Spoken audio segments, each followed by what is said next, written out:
Hello बच्चों, biochem with विशाल में आपका स्वागत है। हम विशाल सर, हम लोग क्लास 10th के साइंस का बायोलॉजी का फर्स्ट चैप्टर पढ़ रहे थे, लाइफ प्रोसेस। इसमें हम लोगों ने काफ़ी कुछ पढ़ लिया है, हम आप लोगों को काफ़ी चीज़ें बता चुके हैं। इसके पहले वीडियो में हमने आपको न्यूट्रिशन क्या होता है, विटामिन्स क्या होता है, हमको कैसे एनर्जी मिलता है ये बताया था।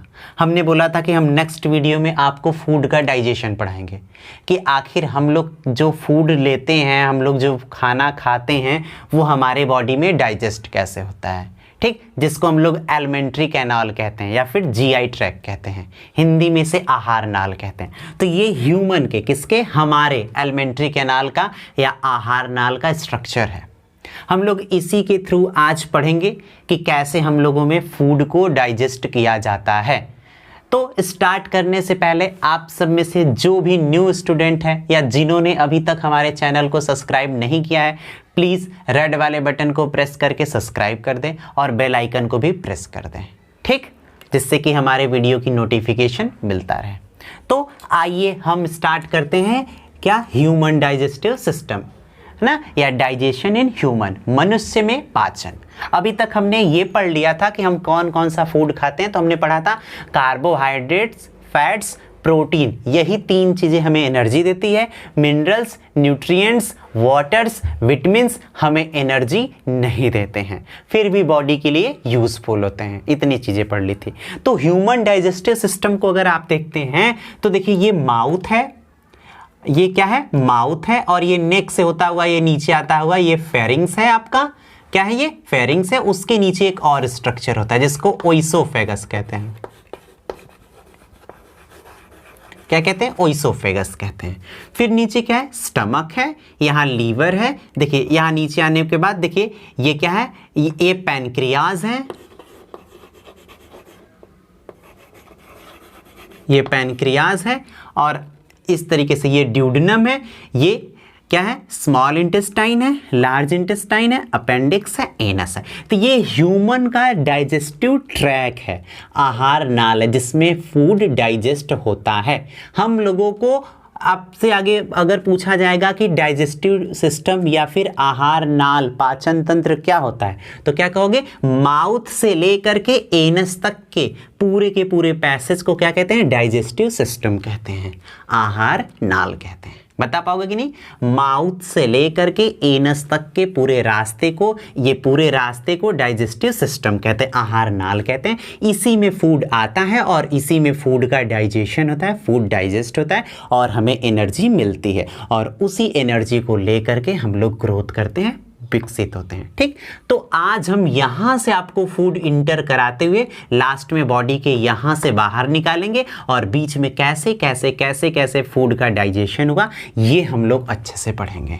तो क्लियर हो गया, ये क्या है, ह्यूमन का डाइजेस्टिव सिस्टम। तो अगर आपसे पूछा गया डाइजेस्टिव सिस्टम क्या है, तो क्या कहेंगे, माउथ से लेकर एनस तक के पैसेज को डाइजेस्टिव सिस्टम कहते हैं। यह एक ऐसा सिस्टम है जिसमें हम भोजन को करते हैं, फूड को लेते हैं, तो उसका डाइजेशन यानी पाचन होता है और एनर्जी मिलती है, बचा कुचा बॉडी से बाहर निकल जाता है, ठीक। तो आइए अब हम स्टार्ट करते हैं अपने टॉपिक को।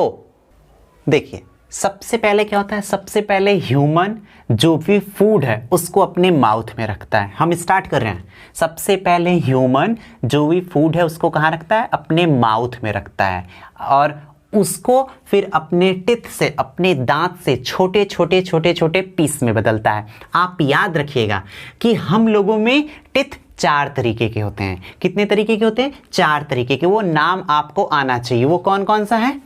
पहला इंसीजर, क्या है, इंसीजर। दूसरा कैनाइन,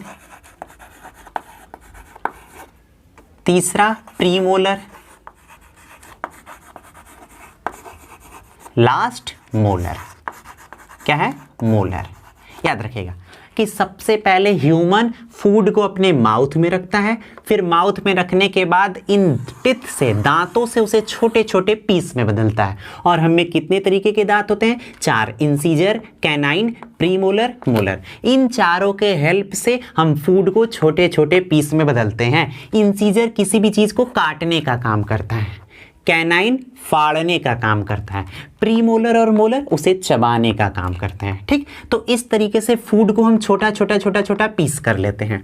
अब जब छोटा छोटा पीस कर लेते हैं तो हमारे माउथ में 3 जोड़ी सैलिवरी ग्लैंड होती हैं। कौन सी ग्लैंड होती हैं? Salivary gland.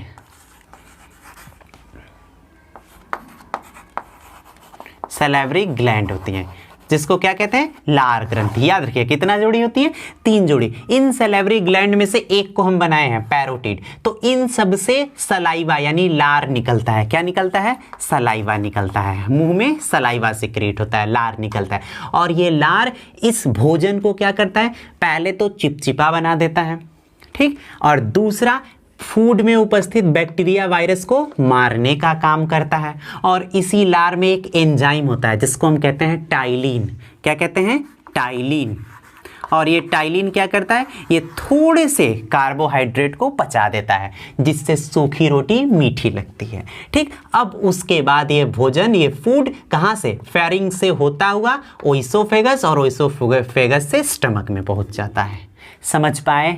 क्या बोले? सबसे पहले हम फूड को माउथ में रखते हैं, फिर इन चारों तरीके के टिथ के हेल्प से उसे छोटा छोटा पीस कर लेते हैं। ये काटता है, ये फाड़ता है, दोनों चबाते हैं। जब छोटा छोटा पीस हो जाता है तो सैलिवरी ग्लैंड जो कि 3 जोड़ी होती है उससे क्या निकलता है? सलाइवा निकलता है, जिसको लार कहते हैं, जो क्या करता है? भोजन को पहला चिपचिपा बनाता है जिससे वो आसानी से नीचे फिसल सके।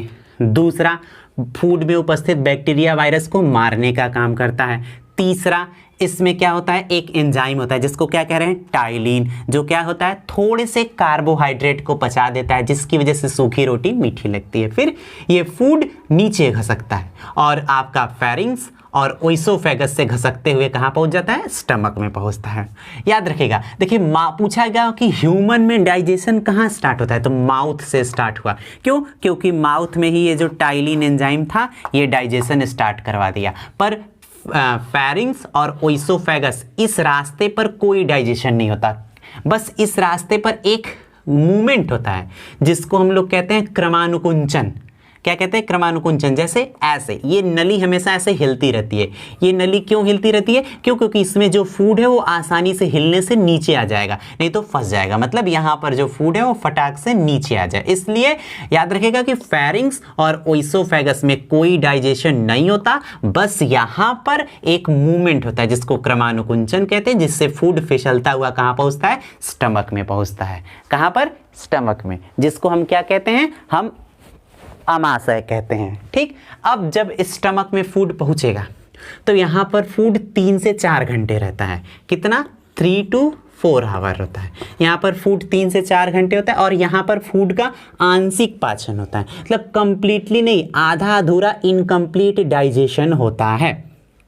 ठीक, तो जब यहाँ पर फूड पहुँच जाएगा तो यहाँ पर फूड पहुँचने के बाद इसके दीवार में चारों तरफ, है ना, स्टमक के दीवार पर क्या होता है? म्यूकस का एक लेयर होता है। क्या होता है? म्यूकस का लेयर होता है। क्यों? क्योंकि यहाँ पर एक जूस निकलता है जिसको कहते हैं गैस्ट्रिक जूस। कौन सा जूस कहते हैं? Gastric juice. याद रखिएगा, स्टमक में एक जूस निकलता है जिसको गैस्ट्रिक जूस कहते हैं, और इसी गैस्ट्रिक जूस का पार्ट होता है HCl। और HCl एक एसिड है, बहुत ही स्ट्रॉन्ग एसिड है जो स्टमक को बर्न कर सकता है, जला सकता है। इसलिए स्टमक में चारों तरफ क्या होता है? म्यूकस। म्यूकस किसको कहते हैं बच्चा? जब आपको गले में खराश होता है जिसको बलगम, है ना, उसी को म्यूकस कहते हैं। उसका चारों तरफ आवरण लेयर होने की वजह से HCl आपके स्टमक पर चोट नहीं कर पाता, और इस गैस्ट्रिक जूस की वजह से यहाँ पर फूड क्या होता है? डाइजेस्ट होता है, पच जाता है। ठीक, अब पचने के बाद जो कुछ भी बचा रहता है वो ऐसे फिसलता हुआ कहाँ पहुँचता है? यहाँ पहुँचता है। देखो ड्यूडेनम में। कहाँ पहुँचता है? ड्यूडेनम में। याद रखना है, ड्यूडेनम में आ गया। ड्यूडेनम में आने के बाद लीवर से एक जूस बनता है जिसको बाइल जूस कहते हैं। कौन सा जूस कहते हैं? बाइल जूस कहते हैं। अब लीवर से बाइल जूस बनता है जो कि जरूरत से ज़्यादा होने पर इस गाल ब्लैडर में इकट्ठा होता है, और ज़रूरत पड़ने पर ये बाइल जूस यहाँ से देखो यहाँ मिलता है। कहाँ? पैनक्रियाज में। तो पैनक्रियाज में क्या मिला? Bile juice. प्लस पैनक्रियाज में खुद एक जूस बनता है जिसको पैनक्रियाटिक कहते हैं। क्या कहते हैं? पैनक्रियाटिक जूस कहते हैं। ठीक, तो पैनक्रियाटिक जूस प्लस ये जो देख रहे हैं ये स्मॉल इंटेस्टाइन, ये ड्यूडेनम जो है वो स्मॉल इंटेस्टाइन का पार्ट है। और ड्यूडेनम में खुद एक जूस बनता है जिसको क्या कहते हैं, इंटेस्टाइनल जूस। ये तीनों आकर यहाँ मिलते हैं, कंफ्यूजन नहीं। ड्यूडेनम में कितने जूस मिलते हैं, 3। कौन कौन सा, लीवर से बाइल जूस, पैनक्रियाज से पैनक्रियाटिक जूस और इंटेस्टाइन से इंटेस्टाइनल जूस। तीनों मिलते हैं ड्यूडेनम पे और यहाँ पर फूड मैक्सिमम डाइजेस्ट हो जाता है। यहाँ पर जो नहीं डाइजेस्ट हुआ था वो अब यहाँ पर वो भी डाइजेस्ट हो जाता है। होने के बाद ये फूड ये देखो नीचे चला आता है और ये स्मॉल इंटेस्टाइन है। अब यहाँ पर डाइजेशन कंप्लीट हो जाता है। अब इस स्मॉल इंटेस्टाइन इतना टेढ़ा मेढ़ा इसलिए है क्योंकि ये लंबा रहेगा, तो जब बड़ा सा रहेगा तो इसमें फूड को पास होने में टाइम लगेगा और फूड में जो मिनरल है, प्रोटीन्स है, कार्बोहाइड्रेट है, सब क्या हो जाएगा, डाइजेस्ट हो जाएगा। फिर जब इसमें पूरा फूड को डाइजेस्ट होने के बाद फूड से मिलने वाले एनर्जी को ले लिया जाता है तो फिर उसके बाद बचा हुआ फूड कहाँ पर आ जाता है, लार्ज इंटेस्टाइन में। ठीक, अब लार्ज इंटेस्टाइन से होता हुआ ऐसे जाता है और समय समय पर बॉडी से बाहर निकल जाता है। ठीक, और यहाँ पर एक स्ट्रक्चर होता है जिसको अपेंडिक्स कहते हैं। ये अपेंडिक्स आप आगे पढ़ेंगे सेलुलोज को पचाने में हेल्प करता है, पर हम लोग सेलुलोज नहीं खाते इसलिए हम लोगों में बेकार पड़ा होता है। सेलुलोज गाय भैंस खाती हैं, ठीक से, और उन लोगों में ये काम करता है। तो हम लोगों में कभी कभी खाना ऐसे ऊपर चढ़ने की जगह नीचे भी आ जाता है, तो हमें एक बीमारी हो जाती है जिसको हम अपेंडिसाइटिस कहते हैं और बहुत पेन होता है, तो उसमें ऑपरेशन के द्वारा इसे काट करके निकाल दिया जाता है। ये याद रखिएगा कि डाइजेशन केवल और केवल स्मॉल इंटेस्टाइन तक होता है, इस लार्ज इंटेस्टाइन में कोई डाइजेशन नहीं होता। यहाँ पर केवल एब्जॉर्ब होता है, केवल सोखा जाता है और शोषित किया जाता है। किसको, वाटर को, मिनरल को। सारा मैक्सिमम काम कहाँ होता है, स्मॉल इंटेस्टाइन में। ठीक, ये तो हम एक आपको आउटलाइन दे रहे थे। अब हम आपको डिटेल एक एक बात बताएंगे और अब आप हमारी बात को समझ लेंगे। आइए देखते हैं कैसे। चलिए आइए अब हमारे साथ बिल्कुल अच्छे से समझिए, बिल्कुल स्टेप बाय स्टेप। अब आपके माइंड में एक हल्का फुल्का बल बन गया है। ठीक, अब हम उसको कंफर्म करते हैं। देखो, सबसे पहले आप फूड लिए, सपोज करो हमें क्या लिए, फूड।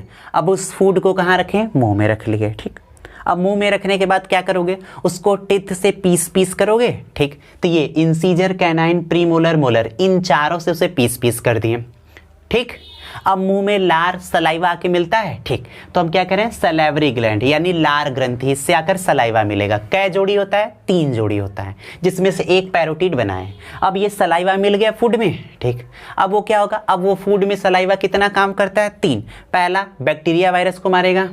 ठीक, दूसरा क्या करता है, वो भोजन को चिपचिपा बनाएगा जिससे आगे फिसल सके।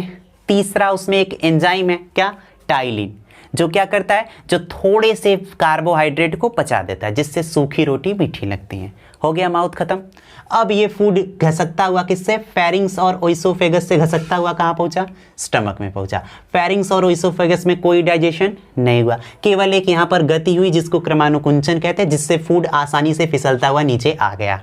ठीक, कोई दिक्कत नहीं।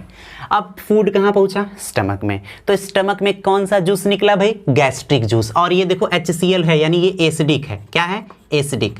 ठीक, तो एसिडिक होने की वजह से अब गैस्ट्रिक जूस में क्या होता है, HCl। और HCl क्या करता है, भोजन में प्रेजेंट फूड में सारे बैक्टीरिया वायरस को मार देता है। और HCl की वजह से आपका स्टमक खुद न डाइजेस्ट हो जाए, यहाँ पर कोई चोट वोट न लगे, इसलिए यहाँ पर क्या होता है, एक म्यूकस का लेयर होता है। अब गैस्ट्रिक जूस स्टमक में प्रेजेंट सारे फूड को डाइजेस्ट करता है, पचाता है, पर कंप्लीट नहीं बल्कि इनकम्प्लीट। ठीक, अब यहाँ पर डाइजेस्ट होने के बाद बचा भोजन कहाँ पहुँचता है, ड्यूडेनम। क्या हम बोले, ड्यूडेनम जो है वो स्मॉल इंटेस्टाइन का ही पार्ट है, याद रखिएगा। आगे आप क्लास 11th में फिर से पढ़ेंगे कि ड्यूडेनम स्मॉल इंटेस्टाइन का पार्ट है। जब ड्यूडेनम के पास पहुंच जाता है तो यहाँ पर कितने जूस निकलते थे, 3। और यही आप कंफ्यूज हो रहे हो।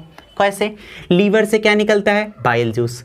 पैनक्रियाज से क्या निकलता है, पैनक्रियाटिक जूस। और खुद ये इंटेस्टाइन ही है, तो इंटेस्टाइन से क्या निकलता है, इंटेस्टाइनल जूस। तीनों जूस यहाँ पर निकलते हैं। और ये कैसा होता है, बेसिक होता है। यहाँ पर क्या है, एसिडिक, और यहाँ पर क्या है, बेसिक। बेसिक होने की वजह से यहाँ पर सारे फूड को क्या कर दिया जाता है, डाइजेस्ट। यहाँ पर जो नहीं डाइजेस्ट हुआ था ड्यूडेनम में, वो भी डाइजेस्ट हो जाता है। ठीक, अब जब यहाँ पर पूरा डाइजेस्ट हो गया, डाइजेशन खत्म। अब डाइजेशन के बाद जो एनर्जी फूड में मिली है, आप पढ़े थे, इस एनर्जी को यहाँ से उठा करके एब्जॉर्ब करना था, ब्लड में लेके जाना था, तो इस एनर्जी को अब एब्जॉर्ब किया जाएगा। तो ये स्मॉल इंटेस्टाइन देखो इतना मुड़ा हुआ है। स्मॉल इंटेस्टाइन, सबसे पहले एक कंफ्यूजन क्लियर करो कि स्मॉल इंटेस्टाइन का नाम स्मॉल इसलिए नहीं है क्योंकि ये छोटा है, नहीं, ये 6 मीटर का होता है। और लार्ज का बड़ा इसलिए नहीं क्योंकि ये बड़ा है ना, बल्कि इसके डाईमीटर की वजह से। देखो स्मॉल का डाईमीटर देखो व्यास कितना कम है, लार्ज का कितना ज़्यादा है, इसलिए तो स्मॉल इंटेस्टाइन का डाईमीटर कम है इसलिए उसको स्मॉल, और लार्ज का डाईमीटर ज़्यादा इसलिए उसको लार्ज। तो स्मॉल इंटेस्टाइन इतना मुड़ा इसलिए है क्योंकि इसमें फूड काफ़ी देर तक रहे, जिससे कि फूड में प्रेजेंट सारे एनर्जी को आसानी से एब्जॉर्ब कर लिया जाए। ठीक, अगर हमारी ये बात नहीं समझ पाए तो जैसे अब देखो, अगर कहीं नल से पानी आ रहा है और उसमें पाइप लगा है, पाइप जितना बड़ा होता है पानी उतना देर में आता है कि नहीं, क्योंकि उस पूरे पाइप से पानी जब पास होता है तब ना बाहर निकलना स्टार्ट होता है। ठीक उसी तरह जितना बड़ा रहेगा उतना इसमें टाइम लगेगा और फूड में मिलने वाले एनर्जी को एब्जॉर्ब करने में उतना ही क्या होगा, फायदा होगा। समझ पाए मेरी बात? ठीक, अब जब एनर्जी एब्जॉर्ब हो जाएगी तो ये फूड कहाँ पहुँचेगा, लार्ज इंटेस्टाइन में। देखो डाइजेशन कहाँ पूरा हो रहा है, याद रहे ड्यूडेनम में खत्म, अब स्मॉल इंटेस्टाइन में, यानी ये भी स्मॉल इंटेस्टाइन का ही पार्ट है, तो बाकी का एनर्जी एब्जॉर्ब हुआ, फिर कहाँ पहुँचा, लार्ज इंटेस्टाइन में। और जब लार्ज इंटेस्टाइन में पहुँचा तो लार्ज इंटेस्टाइन में कोई डाइजेशन नहीं होता, केवल एब्जॉर्ब हो रहा है क्या, वाटर और मिनरल। अब देखो ये अपेंडिक्स है, ये क्या करता था, ये पुराने समय में सेलुलोज को पचाता था। जब हम लोग आग को नहीं खोजे थे, पेड़ पौधे को कच्चा खाते थे, तब सेलुलोज प्लांट में पाया जाता है। ठीक, अब हम में इसका कोई काम नहीं है। आप आगे पढ़ेंगे, इसको वेस्टिजियल ऑर्गन कहते हैं। क्यों कहते हैं पता चल जाएगा आपको। लेकिन कभी कभी फूड इसमें आ जाता है जिसकी वजह से इसमें सड़न होता है और उसको अपेंडिसाइटिस कहते हैं, जिससे वजह से इसे काट कर निकाल दिया जाता है। चूंकि इसका बॉडी में कोई काम नहीं है इसलिए काट के निकालने से कोई प्रॉब्लम नहीं होता। अब ये फूड ऐसे होता हुआ कहाँ पहुँचता है, रेक्टम में। रेक्टम में पहुँच गया और यहाँ लार्ज इंटेस्टाइन में कोई डाइजेशन नहीं होता, केवल एब्जॉर्ब हो रहा है क्या, मिनरल का। और रेक्टम में पहुँचने के बाद समय समय पर जब ब्रेन सिग्नल देता है तो एनस के थ्रू बचा कुचा वेस्ट बॉडी से बाहर निकल जाता है। ठीक, और इस तरीके से डाइजेशन के बाद जो एनर्जी मिली है वो एनर्जी आपके बॉडी के ग्रोथ और डेवलपमेंट के लिए यूज कर दिया जाता है। समझ पाए मेरी बात को? तो इस तरीके से डाइजेशन कंप्लीट होता है। ठीक, तो यही है ह्यूमन में डाइजेशन। अब हम आपको समथिंग न्यू बताएंगे और आप वो समझने के लिए तैयार रहिए, क्योंकि बोर्ड पे जगह कम था इसलिए हम लिख नहीं पा रहे थे। अब हम मिटा करके आपको अच्छे से बताएंगे कि आपको क्यों वॉमिटिंग आता है और कब एसिडिटी हो जाता है, कैसे दूर होता है, कैसे फूड आगे बढ़ता है। हम इन सारी बातों को अच्छे से बताएंगे। ठीक, तो आइए अब उसके बारे में डिस्कशन करते हैं, एक एक चीज़ों के बारे में। चलिए देखिए, अब डिटेल डिस्कशन होगा, असली मज़ा तो अब आएगा। उठाओ चलो, सबसे पहले तुम सपोज करो सेव ले लिए। क्या ले लिए, एप्पल, क्योंकि एक सेव सारी बीमारियों को दूर करता है। ठीक, एप्पल ले लिए, कहाँ रखें, माउथ में। ठीक, रख लिए माउथ में। अब हम उसको अपने टीथ से क्या किए, स्मॉल स्मॉल पीस कर दिए। क्या कर दिए, टीथ से स्मॉल स्मॉल पीस कर दिए। ठीक, तो जब पीस कर दिए तो वो इस समय कहाँ है, यही माउथ में है। ठीक, कहीं गया नहीं। अब क्या मिलेगा उसमें, सलाइवा। जब सलाइवा मिल गया तो अच्छे से वो क्या होगा, चिपचिपा लसलसा हो जाएगा। ठीक, अब एक बात, सबसे पहले सलाइवा, क्या, सलाइवा। अब अगर डॉग की बात करते हैं ना, तो डॉग के सलाइवा में एक एंजाइम होता है जिसको लाइसोजाइम कहते हैं। क्या कहते हैं, लाइसोजाइम। और यही वजह होता है कि कुत्ते को अगर कोई चोट लगता है तो वो चाट के सही कर लेता है। मतलब अगर डॉग को किसी ऐसी जगह चोट लगे जहाँ तक उसका टंग पहुँच पाए तो चोट आसानी से खुद ब खुद भर जाता है। क्यों, क्योंकि कुत्ता उसको चाट के सही कर लेता है। हम लोगों में भी लाइसोजाइम है, मतलब अगर हमें भी चोट लगे तो हम भी चाट के सही कर सकते हैं। समझे? तो सलाइवा में क्या होता है, सलाइवा में पहला लाइसोजाइम होता है जो बैक्टीरिया वायरस को मारता है, जो चोट को सही करता है, और डॉग में बहुत ज़्यादा होता है। दूसरा टाइलिन है। टाइलिन क्या किया था, थोड़ा सा कार्बोहाइड्रेट को पचाया था जिससे रोटी मीठा लगा था। तीसरा भोजन को चिपचिपा बना दिया। ठीक, कहानी खत्म। अब ये फूड कहाँ पहुँचा, फेरिंग्स। फेरिंग्स से कहाँ पहुंचा, ओइसोफेगस। ये नाम याद रखना, आपको जब रिस्पायरेशन पढ़ाएंगे ना तो यहाँ का स्ट्रक्चर को काफ़ी डिटेल कर देंगे, तो आपको एक एक बात हमारी समझ में आएंगे। ठीक, तो अब क्या बचा, फेरिंग्स। अब फेरिंग्स और ओइसोफेगस, यहाँ पर कोई, यानी ह्यूमन में डाइजेशन स्टार्ट कहाँ हुआ, माउथ। यहाँ कोई डाइजेशन नहीं है, केवल ये नली ऐसे हिलती रहती है। क्यों हिलती रहती है, क्योंकि यहाँ पर फूड फंसे ना, आसानी से फिसल के नीचे आ जाए। और यहाँ यूं ही नहीं आता, यहाँ एक दरवाज़ा होता है। देखो अब डिटेल आओ, क्या होता है, यहाँ दरवाज़ा होता है। ये दरवाज़ा खुलता है और फूड इसमें आ जाता है, ठीक, स्टमक में आ जाता है। और जब कभी कभी को तुम ज़रूरत से ज़्यादा खा लेते हो, ये भर जाता है, तो ये दरवाज़ा बंद नहीं हो पाता, जिसकी वजह से फूड इस नली में जाती है। और फूड के नली में जाने के साथ साथ ये HCl भी इस नली में जाता है, और तब तुमको हो जाता है एसिडिटी, और तुम कहते हो गला मेरा जलने लगा। तो तुम क्या लेते हो, कोई बेसिक कंपाउंड लेते हो। क्या लेते हो, बेसिक कंपाउंड। और वो बेसिक कंपाउंड इस HCl को एसिड बेस मिला करके साल्ट या फिर न्यूट्रल कर देता है, और जिसकी वजह से तुम्हारी एसिडिटी दूर हो जाती है।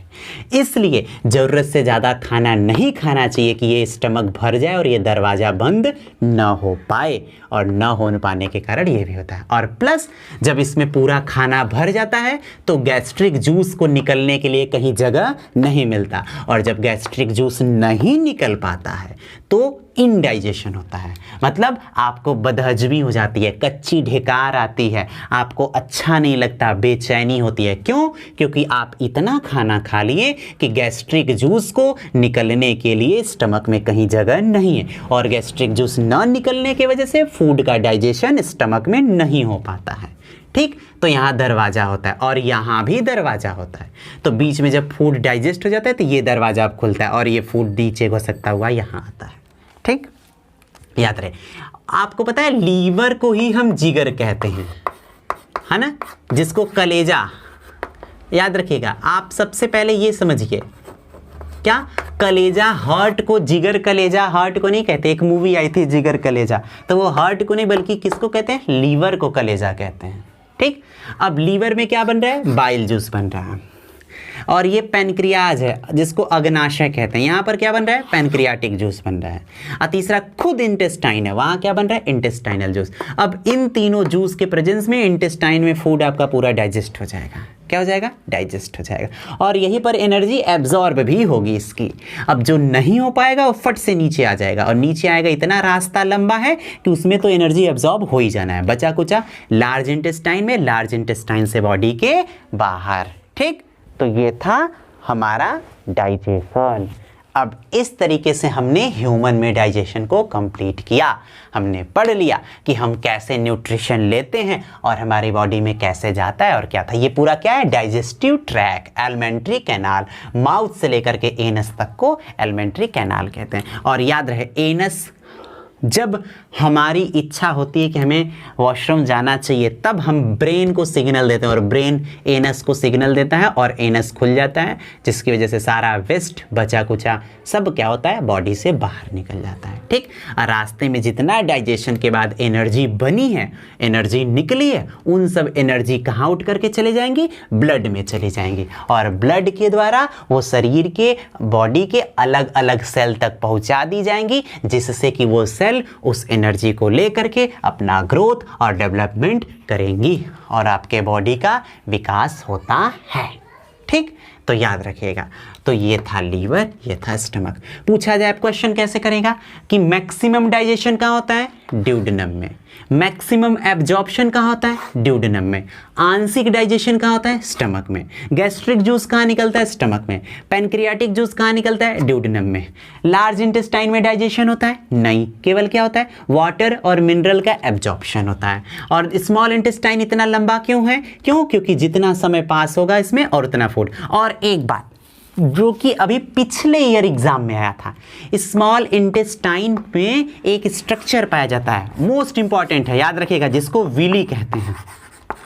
विली कहते हैं, हिंदी में रसांकुर कहा जाता है।